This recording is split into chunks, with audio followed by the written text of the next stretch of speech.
Untuk mengatasi kemelut tersebut, Syahril mengirim Mr. Abdul Majid Joyodiningrat, anggota Partai Sosialis ke Yogyakarta guna mencari dukungan dari sayap kiri. Ternyata Abdul Majid Joyodiningrat tidak menyetujui kebijaksanaan Syahril dan tidak kembali lagi ke Jakarta. Tindakan Abdul Majid Joyodiningrat disokong oleh Amir Syarifuddin. Kemudian Syahril mendapat serangan dari kawan-kawannya dari kubu sayap kiri. Perubahan sikap kubu sayap kiri yang semula mendukung politik diplomasi Syahril sejak tahun 1947 berbalik menentangnya. Hal ini tercermin dalam pernyataan politik sayap kiri yang menghendaki rekonstruksi dalam revolusi. Pokok-pokok pernyataan itu antara lain, soal politik pokok pangkalnya ialah soal start negara. Start inilah yang punya tugas untuk menyelesaikan revolusi. Tetapi sungguh sayang pemerintah sebagai pengemudi yang menentang imperialisme asing bukan suatu kekuasaan yang revolusioner dan agresif. Rupanya sesudah terjadinya perpecahan dalam tubuh PKI, orang-orang komunis yang masih berada di luar PKI mulai melakukan aksi melawan Syahril. Tema yang digunakan adalah rekonstruksi dalam revolusi. Mereka menuduh pemerintah sebagai pimpinan revolusi telah mulai lemah dan kurang agresif. Orang-orang komunis menghendaki sikap yang lebih revolusioner dan agresif. Tujuan pokoknya adalah menentang Syahril dari kursi Perdana Menteri untuk digantikan dengan orang komunis. Itulah yang dimaksud dengan rekonstruksi dalam revolusi. Kabinet Syahril yang mendapat serangan dari kubu sayap kiri yang semula mendukungnya, terpaksa harus menyerahkan mandatnya pada Presiden tanggal 27 Juni tahun 1947. Kabinet Syahril digantikan oleh Kabinet Amir Syarifuddin pada bulan Juli tahun 1947. Ketika kelompok Amir Syarifuddin menekankan perjuangan kelas dan memihak ke Rusia, maka hal ini ditentang keras oleh kelompok Syahril. Pada bulan Desember tahun 1947, Syahril mendesak Amir Syarifuddin untuk memilih apakah kerjasama dengannya atau dengan komunis. Desakan Syahril beralasan sebab Partai Sosialis didominasi oleh tokoh-tokoh komunis seperti Tan Ling Ji dan Abdul Majid Joyodiningrat. Oleh kerana Amir Syarifuddin tidak mengindahkan peringatan Syahril, maka Syahril keluar dari Partai Sosialis dan menentang persetujuan Renville. Syahril kemudian mendirikan Partai Sosialis Indonesia pada bulan Februari tahun 1948. Sampai tahun 1948, tercapailah usaha konsolidasi PKI yang dipelopori oleh Amir Syarifuddin. Hampir semua lawan-lawannya berhasil disingkirkan secara sistematis, baik melalui gerakan legal maupun gerakan ilegal. Saat penggabungan Partai Sosialis yang dipimpin oleh Amir Syarifuddin dengan PKI yang dipimpin oleh Sarjono telah terbuka dalam fraksi sayap kiri, hanya tinggal menunggu waktu yang tepat. Kabinet Amir Syarifuddin jatuh pada tanggal 23 Januari tahun 1948. Amir Syarifuddin kemudian melakukan gerakan oposisi terhadap pemerintah dengan membentuk organisasi yang disebut Front Demokrasi Rakyat, tanggal 26 Februari tahun 1948 di Solo. FDR adalah jelmaan dari golongan sayap kiri yang program jangka pendeknya menuntut pembatalan Linggajati maupun Renville yang dihasilkannya sendiri, sedangkan program jangka panjangnya mendominasi kekuasaan pemerintahan. Basis kekuatan FDR adalah A. TNI dan Masyarakat Daerah Purwodadi, Laskar Rakyat, Laskar Merah dan Laskar Buruh serta Pesindo yang dahulu pernah tergabung dalam Biro Perjuangan pada masa Mr. Amir Syarifuddin menjabat Menteri Pertahanan. B. Partai Buruh Indonesia dan Sentral Organisasi Buruh Seluruh Indonesia, SOPSI, yang menurut mereka anggotanya mencapai jumlah 1.307.000 orang. C. Partai-partai politik, Partai Sosialis Indonesia dan PKI.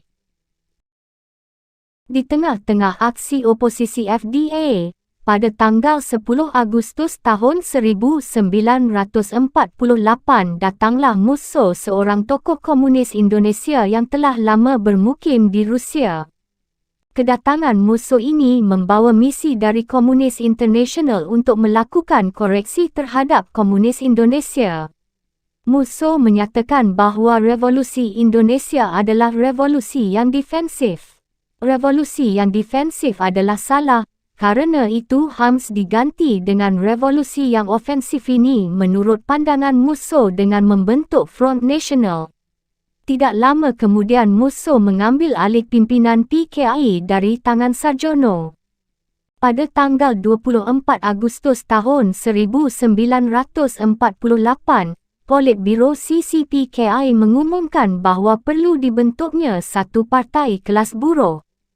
Sebagai koreksi atas kesalahan organisasi masa lampau di masa lalu, CCPKI mengusulkan agar ketiga partai anggota FDA, iaitu PKI, Partai Sosialis dan Partai Buruh Indonesia mengadakan fusi sehingga menjadi satu partai kelas buruh yang memakai nama PKI.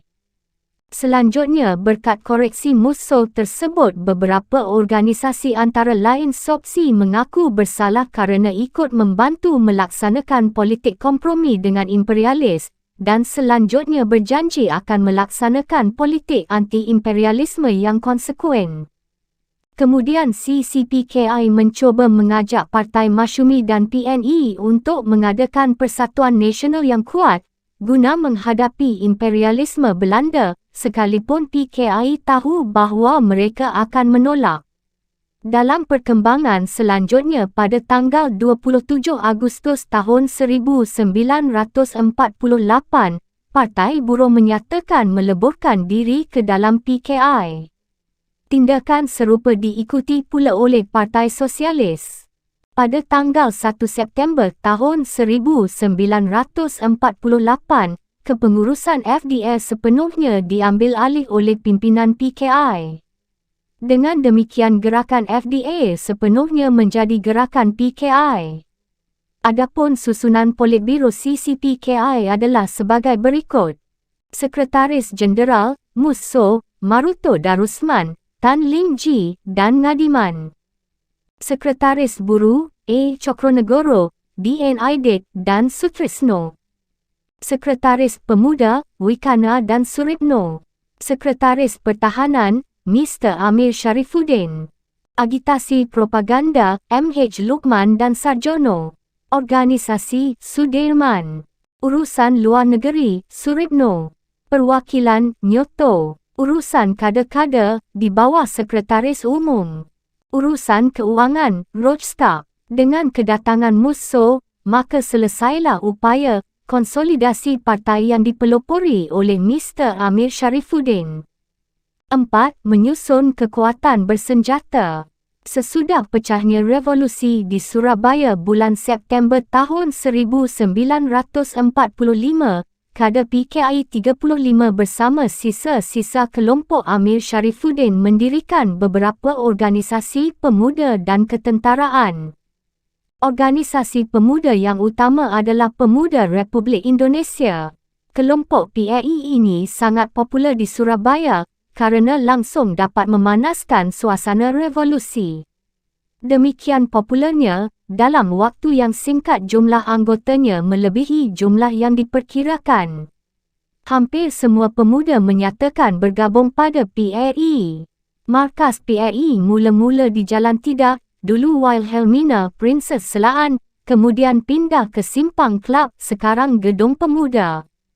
Sebagai organisasi lokal, PRI tidak dikendalikan secara sentral. Selanjutnya, markas PRI diubah menjadi Markas Besar PRI, yakni MBPRI, dan membentuk pasukan sendiri. Organisasi PRI disusun mirip partai politik, yang terdiri atas pimpinan, pembantu pemimpin, cabang-cabang dan pasukan. Mereka yang duduk sebagai pucuk pimpinan adalah Sumarsono sebagai ketua, Muntalib sebagai sekretaris, Sekretariat, Bambang Kaslan, Supardi sebagai Wakil Ketua, Hashim sebagai Keuangan, dan Munanda bagian umum. Badan-badan terdiri dari Rustam Zain sebagai penyelidik, Jamal sebagai propaganda, Ruslan Wijaya Sastra, Pramuji, Margono sebagai pembelaan, dan Sukojo sebagai penghubung. Di samping itu terdapat 6 cabang yang kemudian dikelompokkan menjadi 3 pusat, iaitu PRI Utara, PRI Tengah dan PRI Selatan. Pengelompokan atas 3 pusat ini rupanya untuk mengaktifkan jalannya organisasi. Di sini sengaja disebutkan agak rinci, agar dapat diikuti kelanjutan peranan tokoh dan perjalanan organisasi ini sampai tahun 1965. PRI Utara dipimpin oleh Ramba kemudian diganti oleh Siddiq Asklan. Ada badan staf dan barisan badan staf yang beranggota Parti Nama, Yusuf Bakri, Sapia dan Imam Kuncahyo. Di bawah barisan dibentuk pasukan-pasukan, seperti barisan dipimpin oleh Siddiq Arslan, pasukan 1 di bawah pimpinan Maladi Jusuf, pasukan 2 di bawah pimpinan Mursid, pasukan 3 di bawah pimpinan Mustafa, dan pasukan 4 di bawah pimpinan Panjang Joko Priyono. Pusat PRI yang lain, iaitu PRI Tengah dan PRI Selatan kurang begitu menonjol kerana mereka tidak membentuk barisan dan pasukan. Dalam markas besar PRI ada beberapa bahagian yang peranannya sangat menonjol. Bahagian penyelidik, yang dipimpin oleh Rustam Zain dan Pramuji. Tugasnya adalah tukar-menukar informasi, investasi, penahanan dan interogasi. Karena tugasnya demikian luas, maka pada bahagian ini dibentuk pasukan yang berkekuatan 1 kompi yang dimaksudkan sebagai Combat Intelligence. Pasukan ini diberi kode P10, artinya pasukan penyelidik 10, berkekuatan 150 orang bersenjata lengkap. Pimpinan pasukan ditunjuk Subardi. Pasukan P10 ini seringkali melakukan tindakan-tindakan yang kejam dan melakukan pembunuhan terhadap orang-orang yang dicurigai sebagai mata-mata musuh. Bahagian pembelaan merupakan bahagian yang membentuk dan mengendalikan pasukan. Bahagian ini diketuai oleh Ruslan Wijaya Sastra dengan anggota-anggota Pramuji, Margono sebagai Wakil Ketua, Kawijo sebagai Sekretaris dan Misban sebagai Pembantu Umum. Selain itu terdapat juga kepala-kepala bahagian, iaitu Kusnajo sebagai Siasat dan Sapi Iskandar sebagai Angkutan.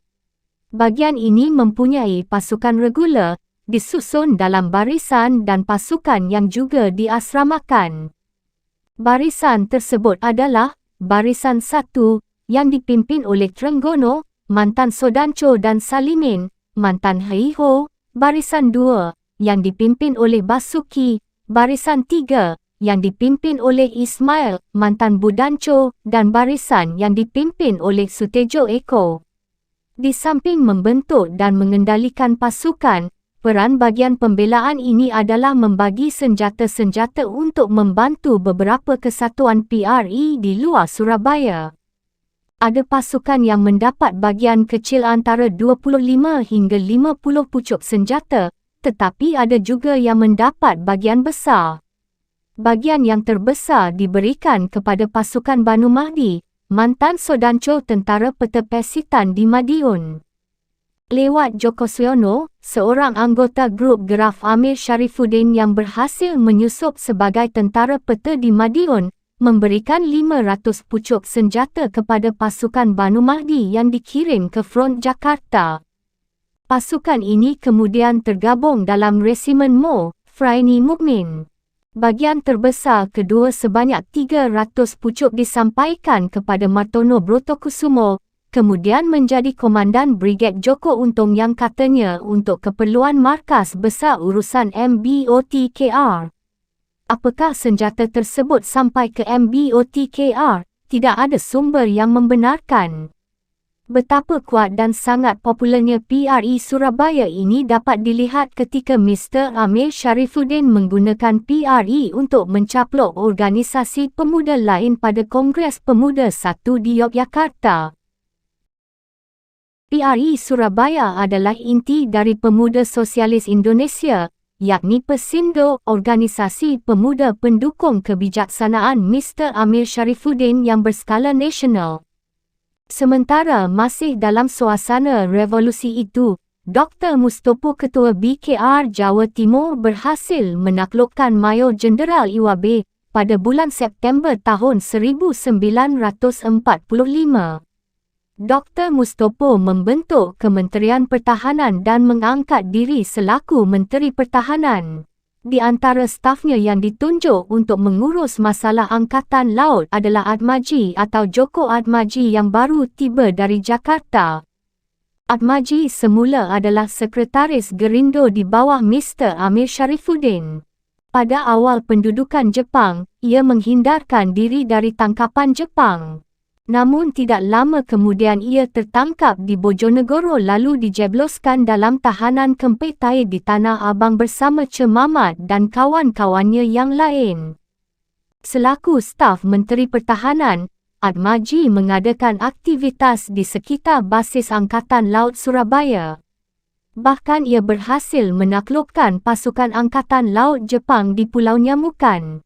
Selanjutnya, tanggal 31 Oktober tahun 1945, ia bersama-sama para bekas pelaut yang dipengaruhi faham komunis mengumumkan berdirinya Marin Keamanan Rakyat (MKR) untuk menyelenggarakan dan memelihara keamanan dan kedaulatan negara Republik Indonesia. Telah dibentuk Marin Keamanan Rakyat.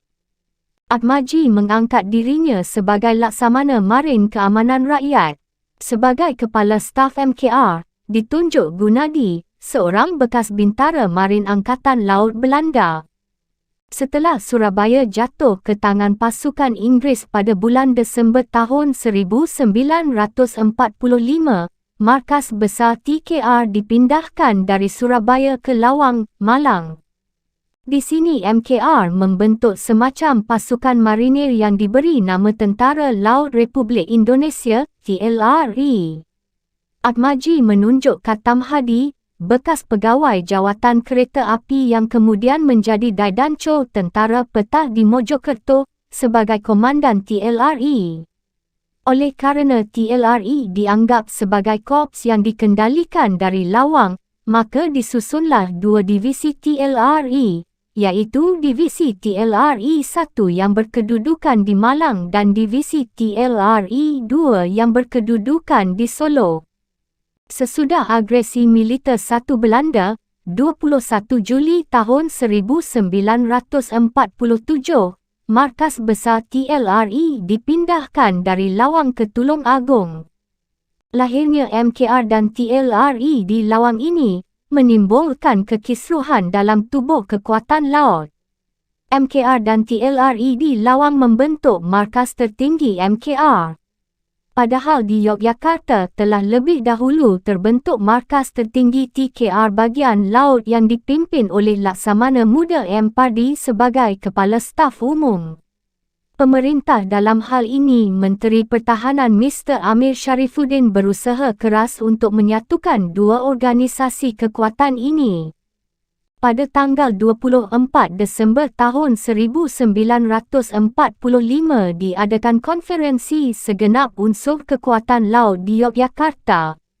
Hasil keputusan konferensi adalah Atmaji diusulkan sebagai pemimpin umum TRI Laut pada Kementerian Pertahanan dan M. Nazir sebagai Kepala Staf Umum.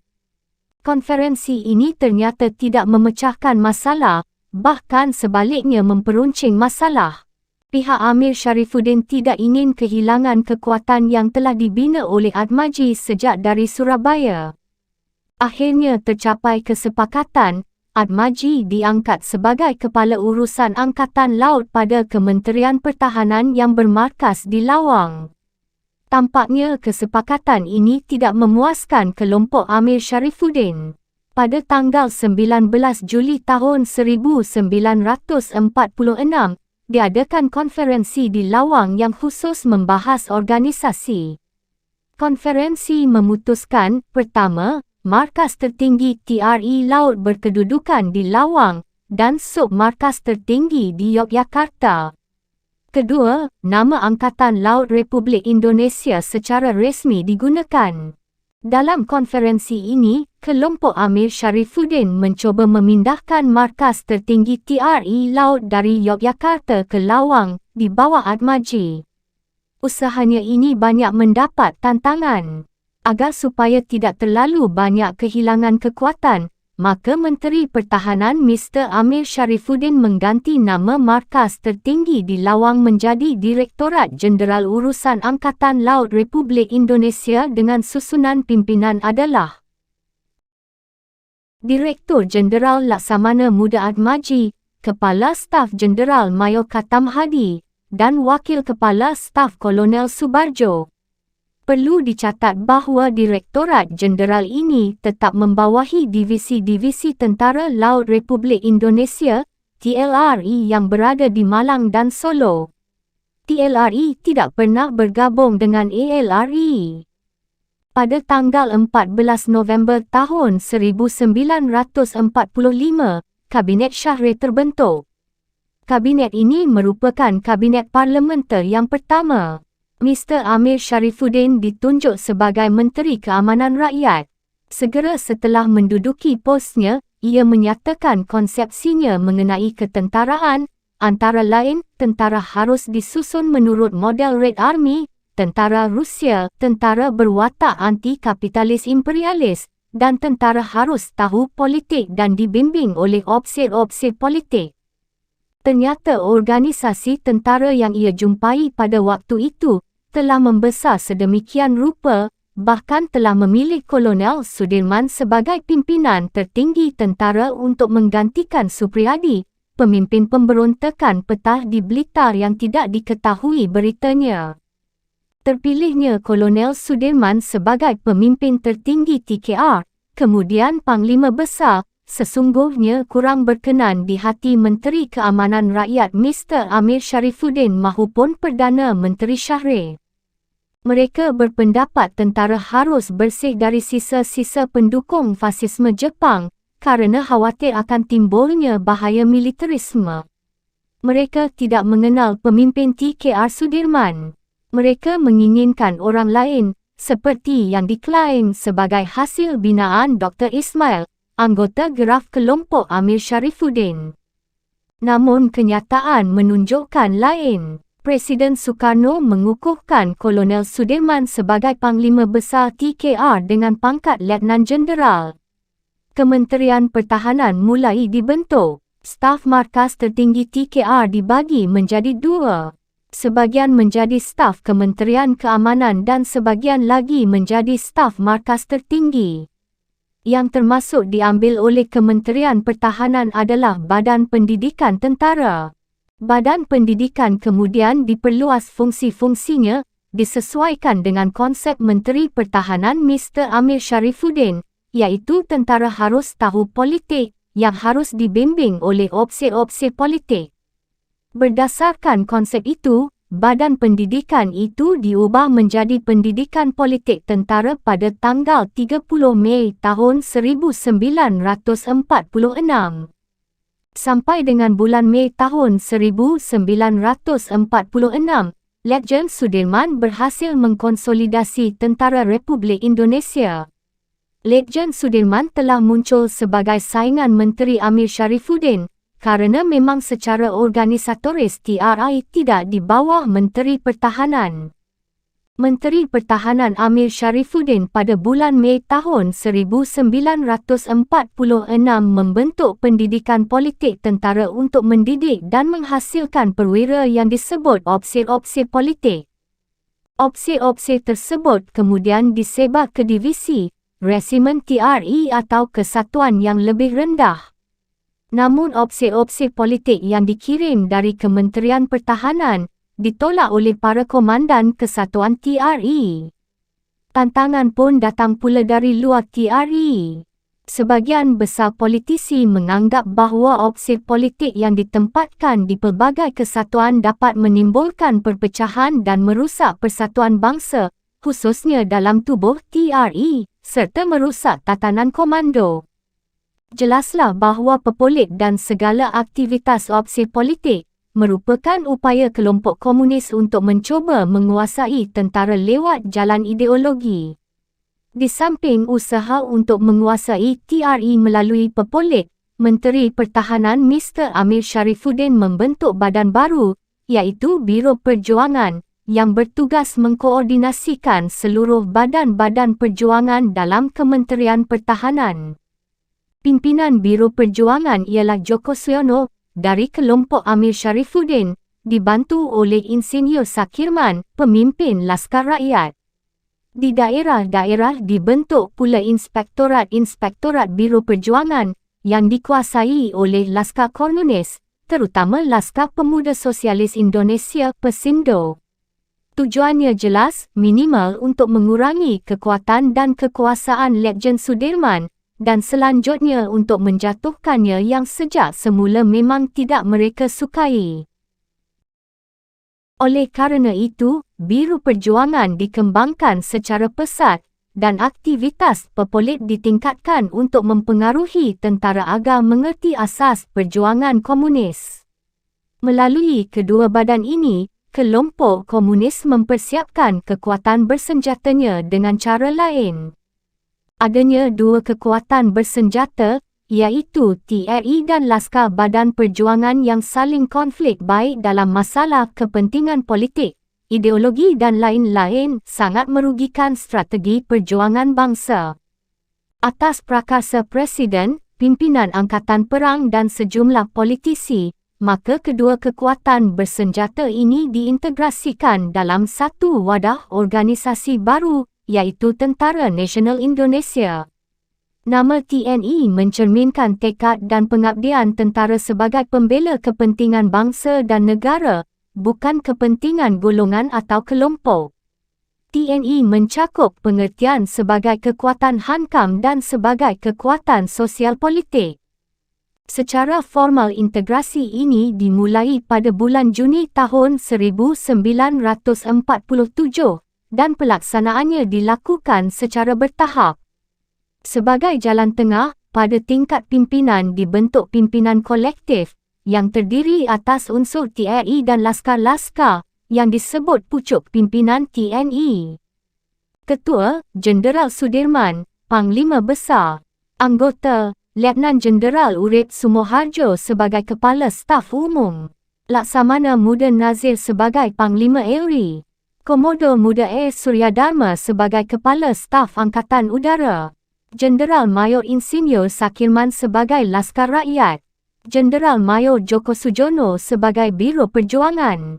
Jenderal Mayor Sutomo sebagai Barisan Pemberontakan Republik Indonesia.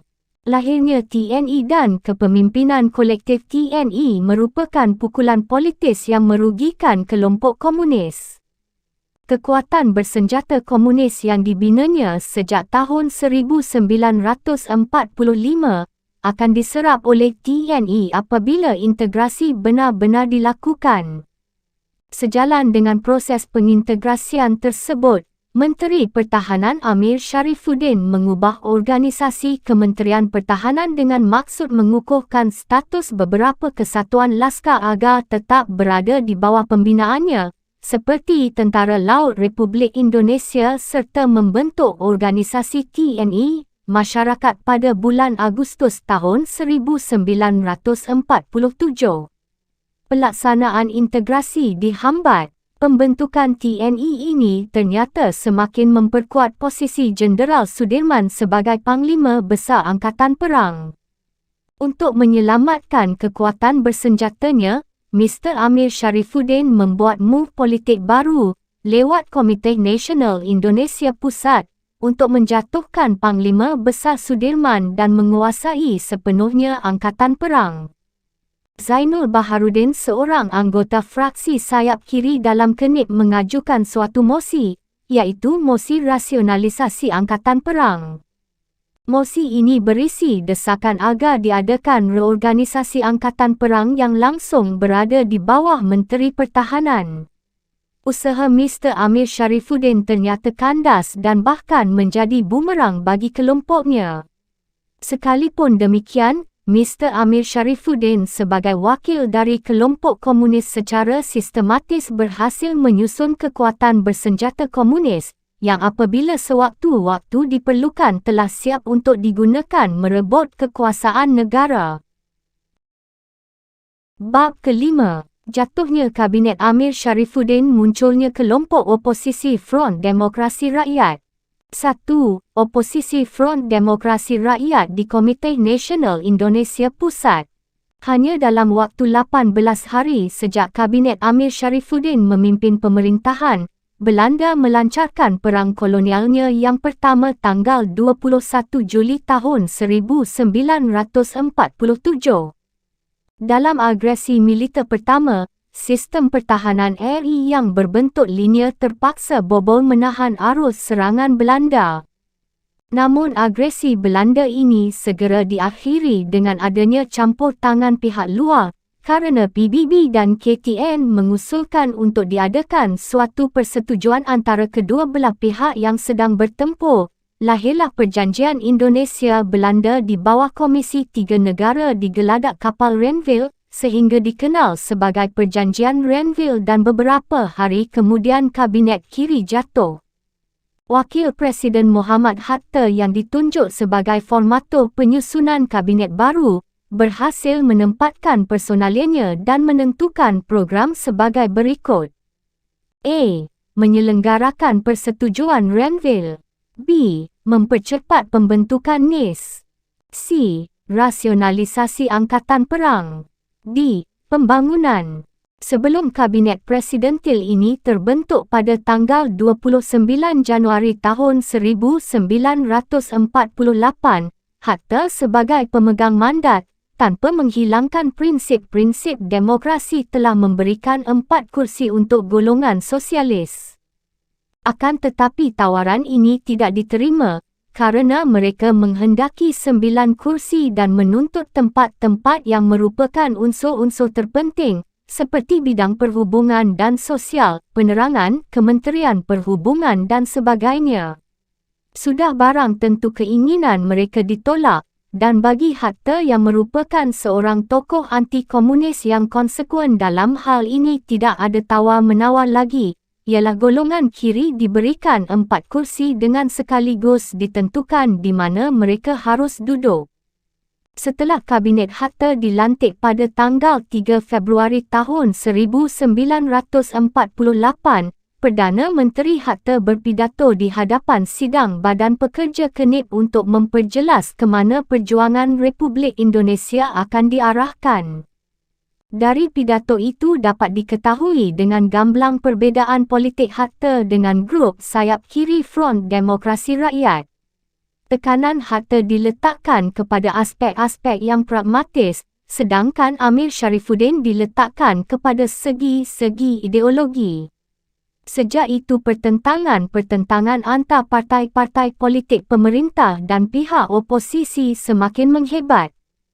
Akibatnya golongan sayap kiri dengan keras melakukan oposisi dan menuntut dibubarkannya Kabinet Presidentil Hatta dan diganti Kabinet Parlementer Nasional, sehingga orang-orang dari partai kiri ikut duduk di dalamnya. Dalam memperkuat oposisinya di bidang politik ini, pada tanggal 26 Februari tahun 1948, golongan kiri telah mengadakan suatu pertemuan umum di Sala yang dihadiri oleh para tokoh komunis Indonesia yang menelurkan Front Demokrasi Rakyat, yang merupakan fungsi dari kekuatan-kekuatan dan partai sayap kiri dengan Amir Sharifuddin sebagai ketuanya. Meskipun potensi mereka telah dipusatkan, namun beberapa hari sebelumnya Partai Sosial di bawah Amir telah mengalami perpecahan, di mana Syahrir berhasil menarik orang-orang cendekiawan ke pihaknya, yang kemudian dikenal sebagai orang-orang sosialis kanan. Sementara itu Kabinet Hatta baru terbentuk segera dihadapkan kepada berbagai macam kesulitan, terutama penyelesaian persetujuan Renville dengan Belanda dan perbaikan keadaan ekonomi yang parah. Penderitaan ekonomi yang sangat terasa bagi sebahagian besar penduduk itu. Dalam rangka mengatasi persoalan ekonomi, maka Kabinet Hatta mengambil kebijakan yang dikenal dengan sebutan Program Rasionalisasi dan Rekonstruksi yang disingkat menjadi RERA.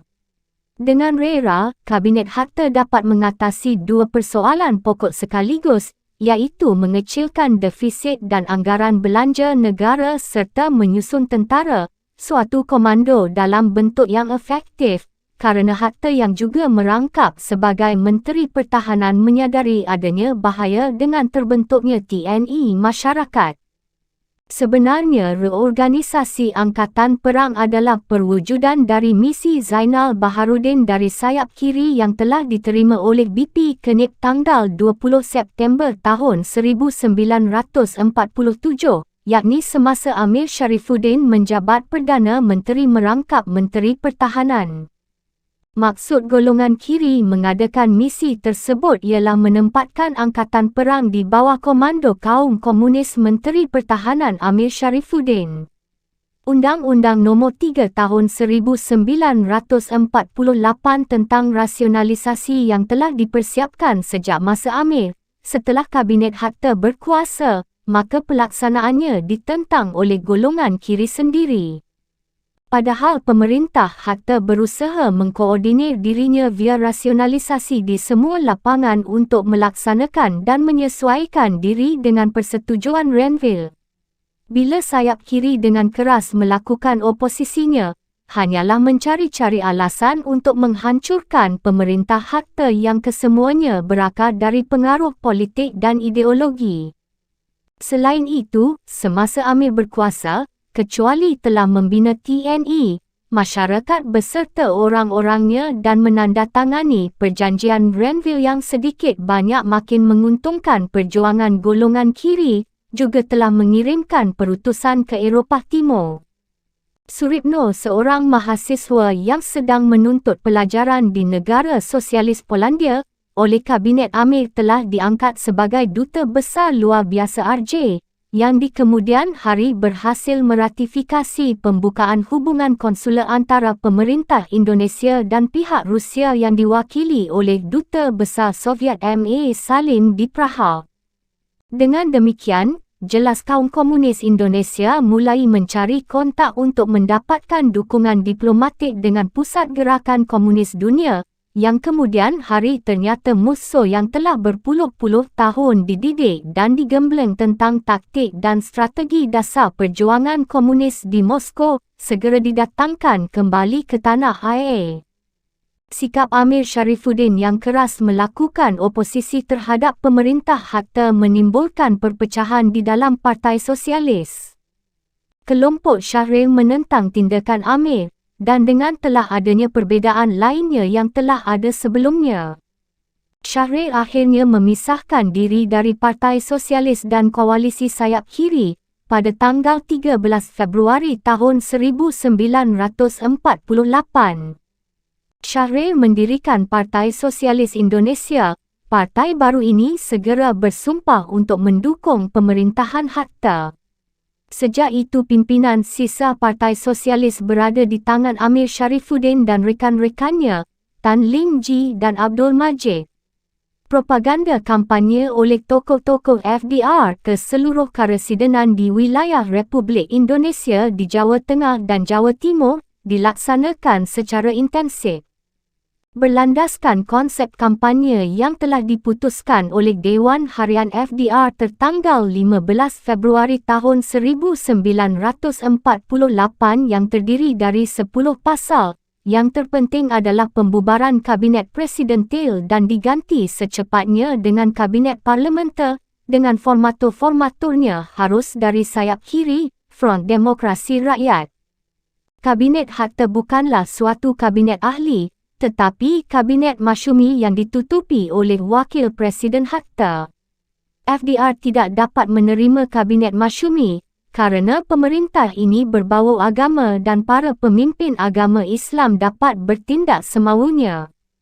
Jelas ini bertentangan dengan perjuangan FDR yang memperjuangkan diterimanya prinsip sosialisme dan komunisme. Kampanye dilakukan secara bertahap.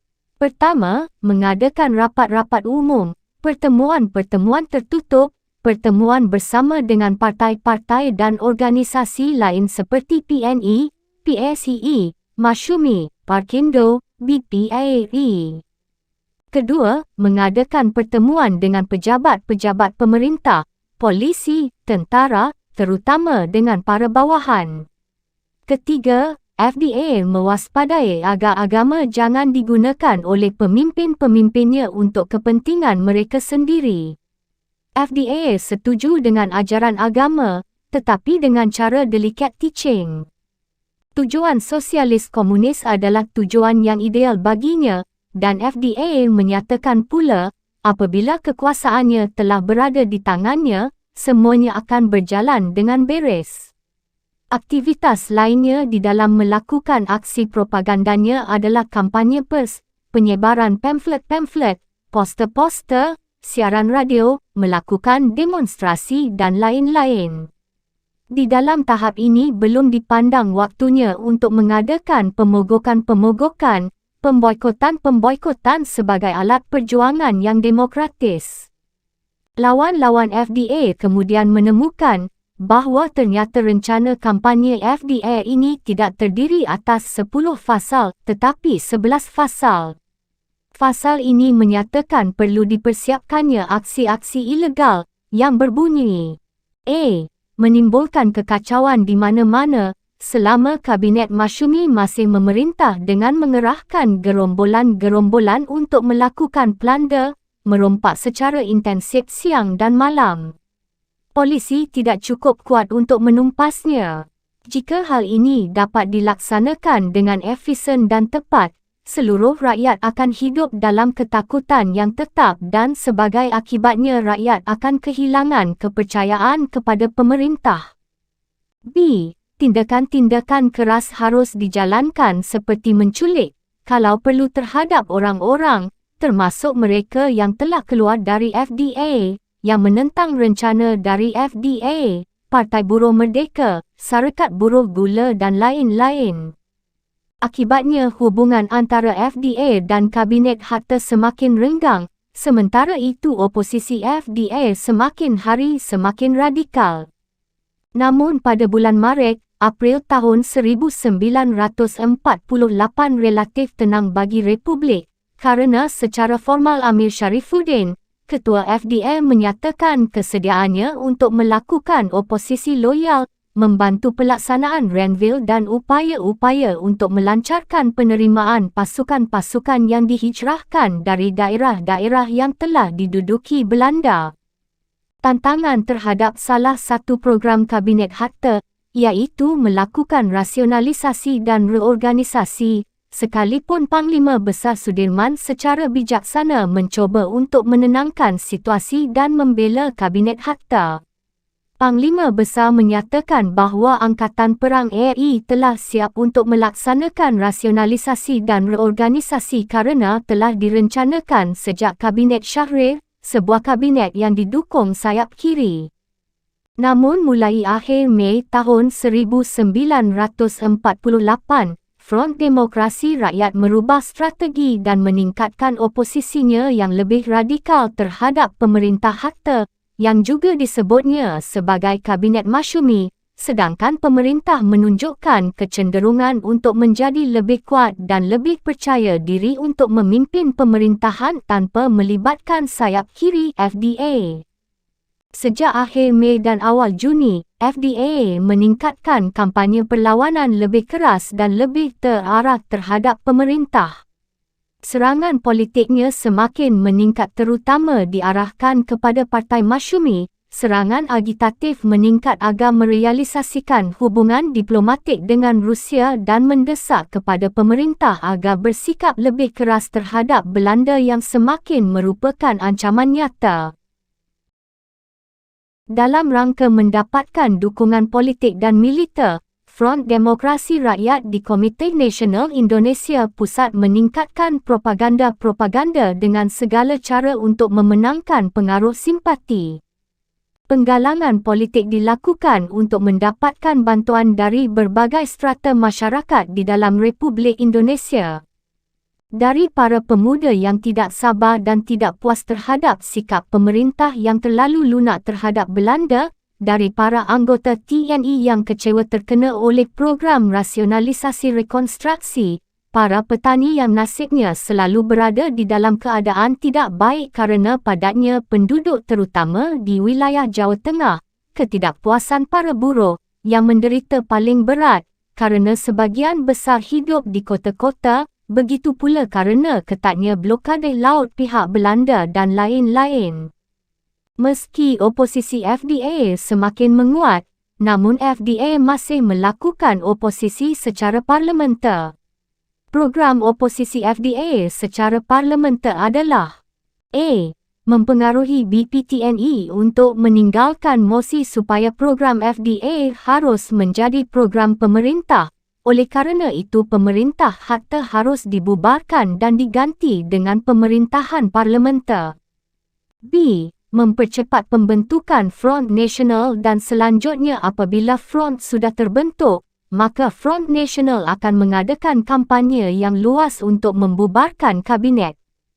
C. Jika rencana gagal akan dilancarkan demokrasi luas oleh kaum buruh, prajurit dan golongan yang dapat diajak bergabung serta disusul dengan pemogokan umum seperti dalam peristiwa pemogokan Delanggu tanggal 2 Juni tahun 1948.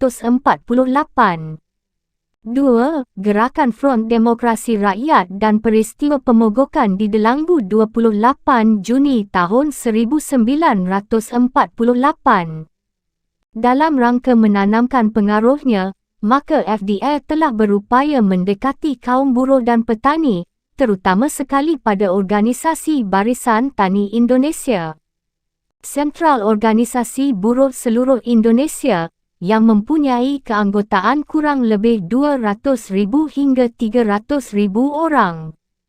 Kekuatan-kekuatan politik ini dilibatkan oleh FDA di dalam perjuangan untuk mencapai tujuan politiknya, antara lain dengan mengobarkan suatu konfrontasi dengan pemerintah di Delanggu, sesuatu tempat di mana negara mengusahakan penanaman kapas dan pabrik goni.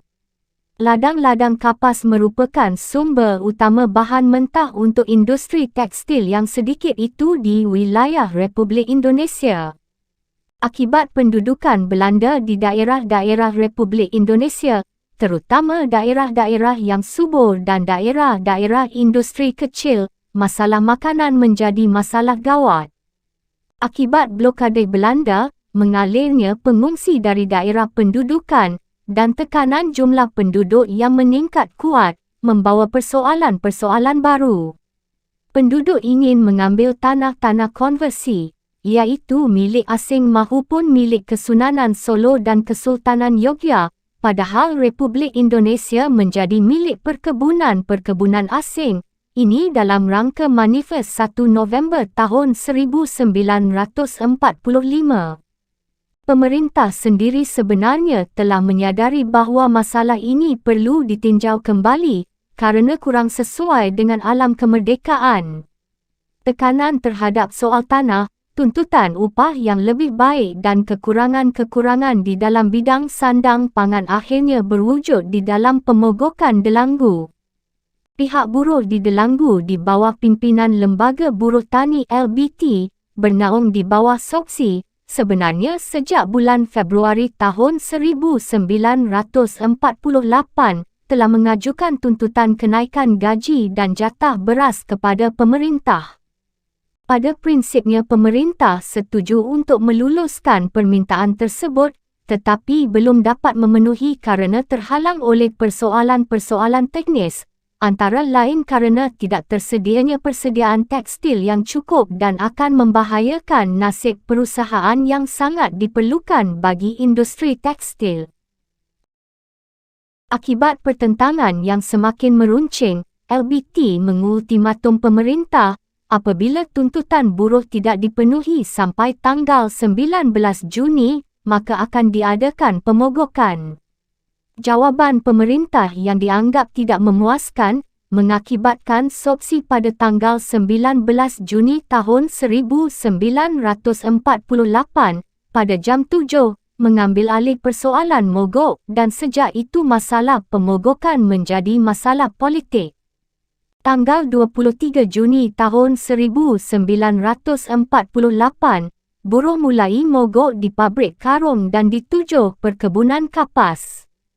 Masalah pemogokan yang pada awalnya mengenai tuntutan beras dan tekstil untuk buruh yang disengketakan, meningkat menjadi masalah politik di Kabinet mahupun di Kenik. Menteri Kemakmuran Republik Indonesia, Syafruddin Prawiranegara, dari Masyumi, menuduh bahawa pemogokan itu adalah sepenuhnya masalah politik dan melalui pemberitaan pemerintah menyatakan bahawa para buruh yang melakukan pemogokan ini melemahkan perjuangan bangsa yang sedang menghadapi ancaman Belanda yang setiap saat akan melancarkan agresi militernya. Kekuatan yang pro-pemerintah mengecam keras pemogokan ini yang mengatasnamakan hak-hak buruh dan mereka bertanya mengapa di dalam keadaan sulit, SOPSI masih mencuba menarik keuntungan politik. Mengapa sekarang setelah sayap kiri tidak lagi mengemudikan negara, setelah SOPSI tidak lagi menjadi tulang punggung pemerintahan sayap kiri, pemimpin-pemimpin FDA menganjurkan pemogokan dalam masa negara di dalam keadaan bahaya. Pihak FDA membenarkan pemogokan ini kerana mogok adalah senjata buruh yang terakhir, tetapi mereka menyangkal bahawa FDA adalah aktor intelektual dari pemogokan ini. SOPSI dengan gigih membela hak-hak buruh dan di dalam situasi inflasi dan kenaikan harga-harga dan kekecewaan massal ini, mereka berhasil menjadi pahlawan rakyat. Tiadanya keputusan politik untuk penyelesaian pemogokan ini secara cepat, menimbulkan konflik horizontal secara fisik yang cukup gawat. Pada tanggal 10 Juli, petani-petani yang tergabung di dalam Syarikat Tani Islam Indonesia (STII) tetap bekerja dengan alasan untuk menyelamatkan tanaman-tanaman kapas yang masih muda. STII menyatakan bahawa pada suatu hari, 500 orang SOPSI mengeroyok petani-petani STII yang sedang bekerja. Insiden-insiden timbul kerana pasukan Hizbullah bersenjata relawan para pemogok dan mengakibatkan jatuhnya korban di antara para pemogok. Pembakaran rumah, penculikan dan serangan-serangan teruk terjadi selama pemogokan ini dan suasananya menjadi cukup gawat. Adanya pasukan-pasukan yang pro dan kontra terlibat di dalam pemogokan yang saling berhadapan atas kebijaksanaan Wakil Presiden Menteri Pertahanan. Pasukan-pasukan TNI ditugaskan untuk mengamankan keadaan dengan mengirimkan kesatuan-kesatuan tentara untuk penjaga keamanan dan harus berada di luar soal-soal pemogokan. FDA dan Masyumi dilarang untuk menempatkan pasukan-pasukannya untuk melakukan penjagaan-penjagaan, diganti oleh pasukan TNI.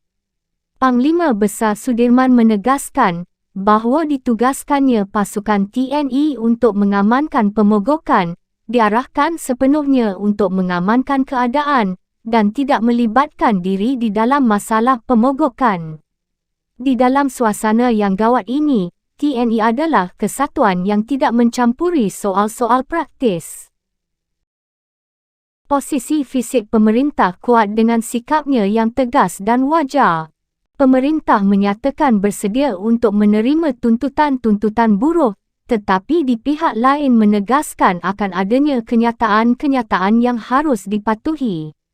Perdana Menteri Hatta meminta agar tokoh-tokoh buruh bekerja terus, sedangkan pihak FDA setuju dan meminta agar tuntutannya diakui sebagai suatu yang benar dan adil.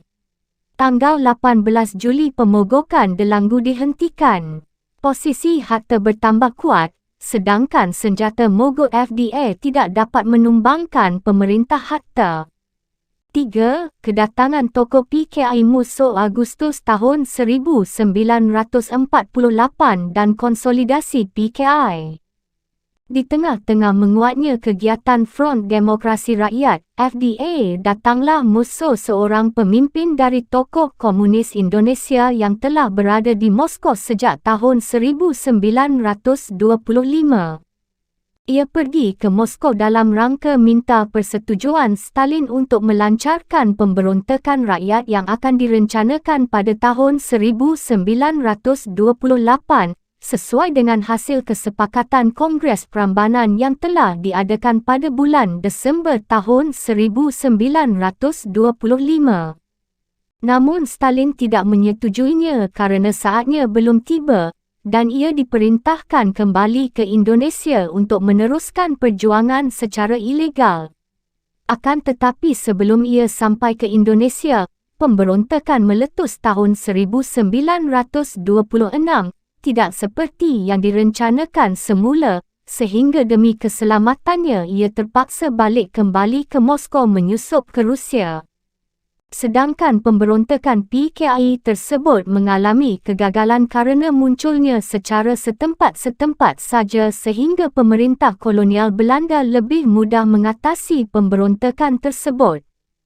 Setelah gagalnya pemberontakan ini, maka pada tahun 1935, Gerakan Komunis Internasional kembali mengirimkan musuh ke Indonesia dalam rangka membentuk suatu organisasi yang diberi nama PKI Ilegal dan Front Anti-Fasis, kerana pada waktu itu telah dicanangkan garis baru dalam Gerakan Komunis Internasional yang dikenal dengan Doktrin Demetro, yakni konsep George Demetro.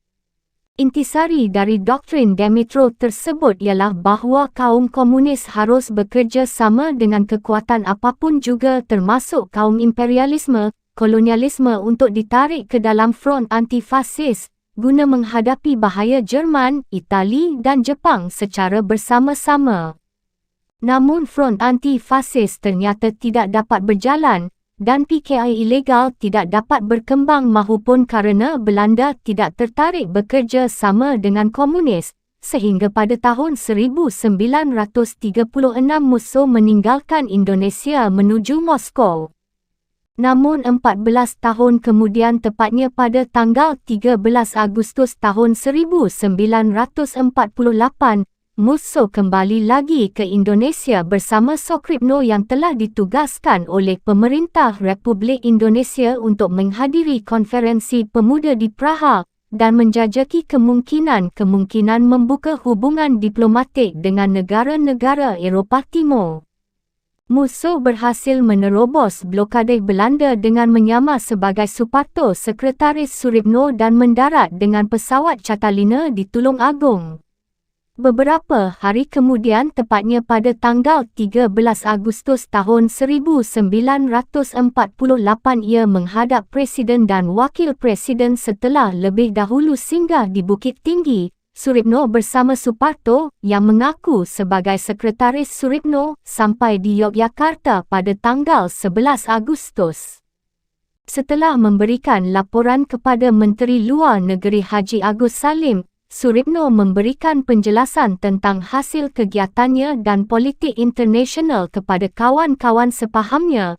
Dalam pertemuan itu ia memuji-muji Rusia dan bahawa Rusia mengakui Republik Indonesia dan tidak pernah mengakui kedaulatan Belanda di Indonesia. Dalam pertemuan tersebut Suparto, yang sesungguhnya adalah musuh, menerangkan bahawa ia ikut melicinkan jalan bagi pengakuan itu. Hal ini sangat penting kerana Rusia adalah satu-satunya negara yang ditakuti oleh Amerika Serikat, pemimpin Blok Barat. Sejak menerima penjelasan tersebut, FDA memajukan resolusi agar pemerintah segera melaksanakan persetujuan tersebut. Mereka menyatakan bahawa Indonesia harus bergabung dengan Blok Rusia jika terjadi perang. Menanggapi masalah yang dilontarkan dalam resolusi FDA itu, Menteri Luar Negeri Haji Agus Salim menjelaskan di muka sidang Kenik tanggal 16 September tahun 1948 bahawa pengakuan unilateral dari negara manapun akan disambut oleh Republik Indonesia dengan gembira. Indonesia tidak akan membatalkan persetujuan dengan pihak luar negeri yang telah diadakan pada waktu-waktu lampau. Pengakuan kedaulatan Belanda hanyalah simbolis belaka dalam rangka Renville, sehubungan dengan politik luar negeri dan hubungan internasional ini. Kehadiran Musso ternyata membawa angin baru bagi aktivitas FDA, PKI. Pada waktu ia menghadap Presiden Sukarno untuk melaporkan bahawa ia telah kembali ke Indonesia, Presiden meminta supaya Musso bersedia membantu memperkuat negara dalam melancarkan revolusi. Musso menjawab, "Itu memang kewajiban saya. It come here om order te shippen." Kenyataannya, memang begitu ia datang, ia mulai sibuk dengan kegiatannya untuk melancarkan persiapan revolusi, yang kemudian malah ditujukan terhadap bangsanya sendiri. Ia aktif mengadakan diskusi dengan partai-partai Masyumi, PNI Partai Sosialis, dan juga berpidato di alun-alun Yogyakarta untuk membakar semangat rakyat untuk menentang kapitalis dan imperialis. Dalam konferensi PKI tanggal 26 hingga 27 Agustus tahun 1948, Musso mengajukan tesis dengan judul Jalan BAM untuk Republik Indonesia. Pokok isinya adalah kritik Musso terhadap kebijaksanaan politik yang dijalankan oleh pemimpin-pemimpin komunis Indonesia sejak proklamasi 17 Agustus 1945, yang dinilainya sangat salah besar. Konsep Jalan BAM untuk Republik Indonesia pada intinya terdapat: A. Hanya boleh ada satu partai berlandaskan Marxisme-Leninisme. Kerana itu partai-partai yang bernaung dalam Front Demokrasi Rakyat harus menyatukan diri dengan partai kelas pekerja. B. Partai Komunis harus mengadakan Front Persatuan Nasional yang dikendalikan oleh Musso sendiri. Konsep ini dilaksanakan dengan patuh oleh Amir Syarifuddin, Setiajid dan lain-lain, sehingga semua partai-partai dalam FDR bergabung dengan PKI, iaitu SOPSI, BTI, Persindo dan lain-lain yang tadinya bergabung ke dalam FDA. Pada tanggal 1 September 1948 Musso dipilih menjadi ketua PKI menggantikan Sarjono. Selanjutnya Musso membentuk Politbiro baru yang beranggotakan A. Amir Syarifuddin menjadi Sekretaris Urusan Pertahanan. B. Suritno memegang urusan luar negeri. C. M.R. Lokman memimpin Sekretariat Agitrop. D. D.N. Aidit memimpin urusan perburuhan. 2 hari setelah susunan Politbiro itu diumumkan, ia bersama pemimpin-pemimpin lainnya, antara lain Amir Syarifuddin, Wikana, Haryono dan lain-lain mulai mengadakan perjalanan keliling dalam rangka kampanye untuk mencari dukungan politik dari rakyat. Setelah beberapa hari berada di Surakarta, tanggal 8 September Musso berpidato di Madiun, tanggal 10 dan 11 September meneruskan kampanye ke kota-kota Kediri, Jember, tanggal 14 ke Bojonegoro, tanggal 16 di Cepu dan sehari sebelum Koop dilakukan ia telah siap berpidato di suatu rapat umum di Purwodadi. Sebagai seorang ahli politik dan memimpin gerakan massa yang telah banyak makan asam garam perjuangan, ditambah dengan situasi dan kondisi objektif yang pada saat itu memang menguntungkan, maka tidak sedikit hasutan-hasutan Musso termakan di hati rakyat yang kebanyakan tidak mengetahui keadaan sebenarnya dari negaranya. Agitasinya yang terutama diarahkan kepada organisasi-organisasi mahasiswa, para prajurit yang kena program RERA, kelompok-kelompok petani yang tergabung dalam BTI dan kalangan masyarakat umum yang tidak puas akan adanya politik pemerintah telah mendapatkan sambutan yang cukup hangat. Demikian pandainya Musso mengeksploitasi perasaan dan semangat mereka bagaikan bensin yang dituangkan dalam api para pendengarnya. Mereka melemparkan tuduhan-tuduhan yang bukan-bukan yang menyesatkan rakyat di rapat-rapat umum yang mereka selenggarakan. Di mana-mana rakyat dihasut untuk mengadakan pembagian tanah, kerana mereka menuduh pemerintah mempertahankan sisa-sisa feodal dan untuk itu mereka menggembor-gemborkan bahawa banyak tanah yang dikuasai pemerintah serta tidak mahu membagi-bagikan. Kecuali itu menganggap Rusia sebagai modal perjuangan dan menghendaki suatu siasat yang ditentukan oleh Moskow di dalam melawar kapitalis dan imperialis. Dengan demikian jelaslah apa yang menjadi tujuan PKI. Moskow nyata-nyata bertolak belakang dengan sikap pemerintah. Meskipun demikian, pemerintah hatta belum mengambil tindakan tegas terhadap kegiatan Moskow CS tersebut, kerana berdasarkan pertimbangan-pertimbangan politis FDA belum melancarkan gerakan. Menurut informasi, Moskow baru akan mengayunkan senjatanya sekitar bulan Disember tahun 1948. Bertolak dari sudut pandang komunis bahawa kontradiksi merupakan inti daripada dialektika, maka obsesi PKI untuk mewujudkan adanya konflik pertentangan dalam masyarakat Indonesia telah terwujud. Pertentangan antara pemerintah hatta dan PKI, Moskow sebagai partai oposisi, antara mereka yang loyal terhadap pemerintah dan yang berdiri di belakang sayap kiri telah dilakukan. Timbullah saatnya bagi FDA PKI untuk memulai menggunakan organ-organ paramiliternya melakukan perlawanan terhadap kesatuan-kesatuan Siliwangi serta laskar-laskar khususnya di Surakarta. Salah atau Surakarta seolah-olah menjadi medan perang saudara dalam rangka persiapan pemberontakan Madiun.